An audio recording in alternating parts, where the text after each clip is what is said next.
कई लोगों की धारणा यह है कि जब हम अपने पूरे जीवन में पवित्र हो जाएंगे तब पवित्र आत्मा हमारे अंदर आएगा, मगर यह उल्टा है।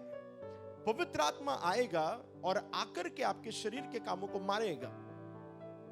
सो आपको इस बात को समझना है कि जब आप कहते हैं कि आपके अंदर परमेश्वर है, परमेश्वर का आत्मा है, जब आप फास्टिंग करते हैं आप अपने स्पिरिट पर फोकस करते हैं, और जैसे आप स्पिरिट पर फोकस करते हैं आप शरीर के कामों को टारगेट कर कर मारते हैं। आपने बहुत सारे, जब हम छोटे थे वीडियो गेम खेलते थे, और अभी भी मेरे ख्याल से बहुत सारे गेम जो है वो आ गए हैं। सो आप कैसे गेम खेलते हैं पता है? आप अगर 10 शत्रु है तो एक एक को टारगेट कर कर मारते हैं। आप एक साथ सबको मारने की कोशिश नहीं करते। अगर 10 शत्रु है तो आप पहले एक को पकड़ेंगे मारेंगे, 2 को पकड़ेंगे मारेंगे, तीसरे, ऐसा करके आप एक एक कर कर मारते हैं। सो उस गेम को इमेजिन करें कि 10 शत्रु आपके सामने हैं, आपको एक एक को टारगेट कर कर उन्हें मारना है, मगर हमें यह अगर नहीं पता है कि किसको मारना है, आप लूज कर देंगे बैटल। अब बहुत ध्यान से सुनना, हम लोग 16वीं आयत से पढ़ना प्रारंभ करेंगे। गलातियों इसका 5वां अध्याय, इसकी 16वीं आयत में कुछ आयतें पढ़ देता हूं, तब तक बाइबल देख लीजिए। पर मैं कहता हूं आत्मा के अनुसार चलो तो तुम शरीर की लालसा किसी रीति से पूरी न करोगे। जो मैं पहली बात आपसे कह रहा था, कई लोगों को लगता है पहले शरीर की लालसाएं खत्म करेंगे फिर आत्मा के अनुसार चलेंगे, मगर जब आप बाइबल को पढ़ेंगे तो बाइबल में लिखा हुआ है आत्मा के अनुसार चलो तो तुम शरीर की लालसा किसी रीति से पूरी ना करोगे। इस बात को बहुत ध्यान से समझिएगा, क्योंकि कई लोग ये मानकर बैठे हैं मैं पूरा सुधर जाऊंगा, मैं पूरा क्लीन हो जाऊंगा, मैं पूरा अच्छा हो जाऊंगा, तब प्रभु मेरे अंदर आएगा। नहीं, जब प्रभु आपके अंदर आएगा, जब पवित्र आत्मा आपके अंदर आएगा, तब आप अपने शरीर के कामों को, शरीर की लालसाओं को मारना प्रारंभ करोगे। हालेलुया। सो पहली और इंपॉर्टेंट बात आपको समझने की कोशिश करना है कि पहले आपको आत्मा में बढ़ना है। जैसे जैसे आप आत्मा में बढ़ते जाएंगे आप वैसे वैसे शरीर के कामों को एक एक कर कर आप मारते जाएंगे। अब इंपॉर्टेंट क्या है, बहुत ध्यान से सुनिएगा, आगे क्या लिखा हुआ है।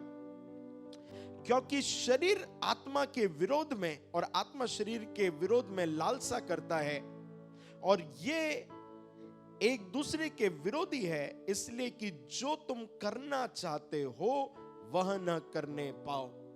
पता है, जब आप शरीर और आत्मा को देखेंगे वो एक दूसरे के विरोध में फाइट कर रहे हैं, एक दूसरे की डिजायर के विरोध में फाइट कर रहे हैं। इसका मतलब है जब शरीर कहता है कि पाप करो तो आत्मा उस पाप को रोकने का काम करता है, और जब आत्मा कुछ काम करने लगती है शरीर उसके विरोध में काम करता है। सो जो काम हम शरीर में करना चाहते हैं आत्मा क्या करता है पता है?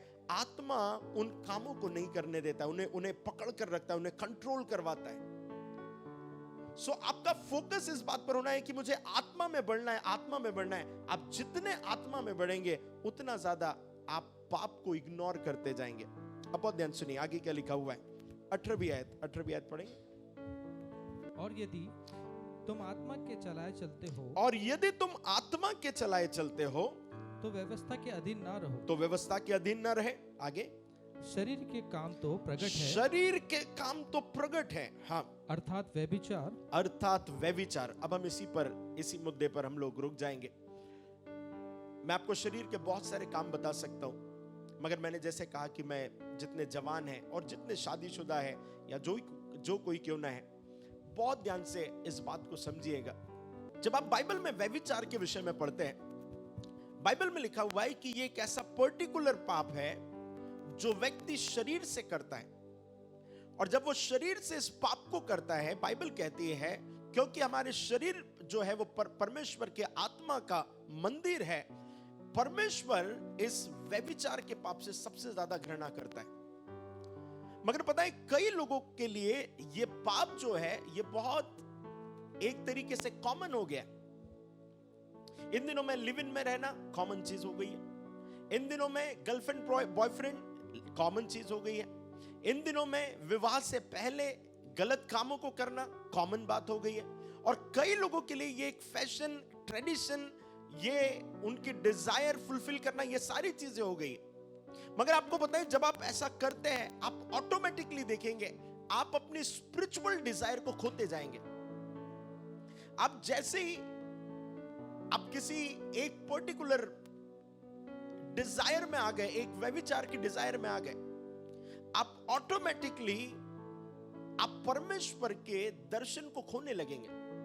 मुझे ऐसे कहने दीजिए, यदि कोई परमेश्वर के दर्शन में इतना स्ट्रांग है, वो ऑटोमेटिकली गंदे पाप नहीं करेगा। मगर जैसे ही आप किसी फ्लैश की डिजायर में पड़ गए, आप ऑटोमेटिकली अपने दर्शन को लूज करने लगेंगे। और पता है, यहां पर लोग इस बात को नहीं समझते। उनको ऐसा लगता है कि नहीं, मैं इवन पता है, मुझे ऐसे कहने दीजिए, आप किसी लड़के या लड़की को पसंद करते हैं। कई लोग मुझसे पूछते हैं कि पास्टर कैसे जाने कि ये लड़का ये लड़की जो है वो प्रभु की ओर से है या नहीं है। एक पैमाना तो वो है जहां पर बाइबल में लिखा हुआ है कि अविश्वासियों के साथ असमान जुए में ना जूतो। यदि आपका लाइफ पार्टनर जिसे आप पसंद कर रहे हैं, यदि वो विश्वास में नहीं है तो कोई बात ही नहीं है, वो मैटर ही हट गया। मगर इवन यदि आपको लग रहा है कि कोई विश्वासी व्यक्ति के साथ आप विवाह करने की योजना में, और वो व्यक्ति आपको प्रभु के दर्शन से दूर लेकर जा रहा है, वो आपके लिए राइट पर्सन हो ही नहीं सकता। क्योंकि सिर्फ फ्लैश वाला व्यक्ति या फिर शरीर पर ध्यान देने वाला व्यक्ति आपको आत्मा से दूर लेकर जाएगा, मगर एक आत्मिक व्यक्ति आपको आत्मा के कामों में और बूस्ट करेगा। मैं कई लोगों को जानता हूं, वो कहते हैं पास्टर हम रोज बात करने से पहले प्रार्थना करते हैं, हम बात करने के बाद प्रार्थना करते हैं। ये इससे नहीं पता चलता है कि आप स्पिरिचुअल हैं। आप समझ रहे हैं मेरी बात? आप विवाह के पहले किसी से बात कर रहे हैं और आप उसे एक धार्मिक वातावरण या आप उसे लीगल करना चाहते हैं प्रभु के तरफ से कि प्रभु देखो हम तो प्रार्थना कर रहे हैं, हमने जैसी फोन उठाया हमने कहा प्रेज द लॉर्ड, देखो प्रभु कितनी पवित्र बात है। प्रभु हमने जैसी बात करना प्रारंभ करी, हमने प्रार्थना से चालू करी, फिर 3 घंटे हमने बात करी और आखिरी में भी हमने प्रार्थना करी। बट सुनिए, ये पैमाना नहीं है मानने का कि आप कितने एक दूसरे को प्रभु में बूस्ट कर रहे हैं, मगर याद रखिएगा आप दोनों के मिलने से आपका स्पिरिचुअल लाइफ और उछाल पर आना चाहिए, ना कि गिरना चाहिए। और यदि गिर रहा है, you need to focus on your relationship. पता है, जहां पर आप व्यभिचार के पाप में, आप प्रभु के आत्मा के डिजायर, अपने जीवन के दर्शन को आप खो देंगे। हालेलुया। मैं आपको ये बातें क्यों कह रहा हूं बताएं? जब आप फास्टिंग करते हैं, आप अपने वो व्यभिचार के डिजायर पर, आप अपने शरीर की जो लालसा व्यभिचार है उस पर आप कंट्रोल करने लगते हैं। कितने लोग मेरी बात को समझेंगे मुझे नहीं पता है। बाइबल कहती है यदि तुमने किसी को बुरी निगाह से, बुरी दृष्टि से भी देखा, तुमने पाप कर लिया, तुमने व्यभिचार कर लिया। आपसे कहना चाहता हूं, आप जितने ज्यादा आत्मा में बने रहेंगे, आप उतने ज्यादा शरीर के पाप से, विशेषकर व्यभिचार से आप बचे रहेंगे। थोड़ा सा साउंड कम करिए इसका। आप जितने ज्यादा परमेश्वर के आत्मा में आप फोकस करेंगे, आप उतना ही ज्यादा परमेश्वर के कामों में आगे बढ़ेंगे और व्यभिचार पर या गलत डिजायर पर, शरीर के कामों पर आप कंट्रोल करेंगे, आप उसे खत्म कर देंगे। अगर प्रॉब्लम क्या है पता है?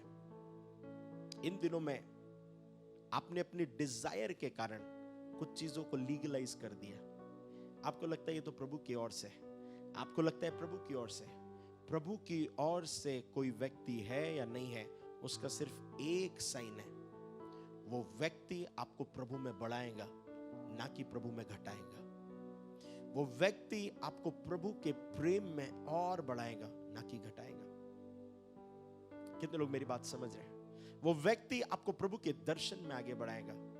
पता है, जैसे आप व्यभिचार करने लगते हैं, आप वो शरीर की इच्छाओं को पूरा कर रहे हैं, मगर जैसे आप फास्ट करते हैं, आप उन शरीर की डिजायर पर कंट्रोल करने लगते हैं। जैसे आप प्रेयर करने लगते हैं, आप शरीर की डिजायर पर कंट्रोल करने लगते हैं। मुझे पता है ये चीजें सुनना आपको ऐसा लगेगा कि यार ये मेरे लिए नहीं है, मगर मैं आपसे कहना चाहता हूं, ये वो हर एक व्यक्ति के लिए है जिसके पास शरीर है और जो शरीर की डिजायर है। आप प्रार्थना और उपवास करके उन शरीर की डिजायर को मारना प्रारंभ करते हैं।